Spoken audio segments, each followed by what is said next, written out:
তো কী করে ভিডিও থেকে ব্যাকগ্রাউন্ড রিমুভ করতে হয় তা এই ভিডিওর মাধ্যমে আপনাদের দেখাবো। শুরুতেই একটি অ্যাপস লাগবে, অ্যাপসটির নাম হলো ইনশট। এই অ্যাপসটি প্লে স্টোরে গেলে সহজেই আপনারা পেয়ে যাবেন। প্লে স্টোরে ঢুকে সার্চ বক্সে সার্চ করবেন ইনশট। ইনশট তারপরে যে ইনশট অ্যাপসটিতে আমারটি ডাউনলোড করা আছে, সেই জন্য ইনস্টল করা লাগলো না, আমি সরাসরি প্রবেশ করলাম। আপনাদের যাদের ইনস্টল করা নাই তারা অবশ্যই ইনশট অ্যাপসটি ইনস্টল করে নেবেন। তারপরে ভিডিও অপশনে ক্লিক করে নিউ প্রজেক্ট একটি ভিডিও নিয়ে নেবেন, যে ভিডিও ব্যাকগ্রাউন্ড চেঞ্জ করবেন। তো আমি এই ভিডিওটি নিয়ে নিলাম।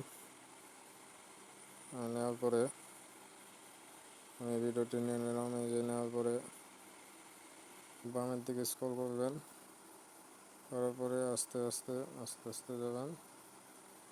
তারপরে দেখবেন এই যে কাট আউট অপশানে চাপ দেবেন।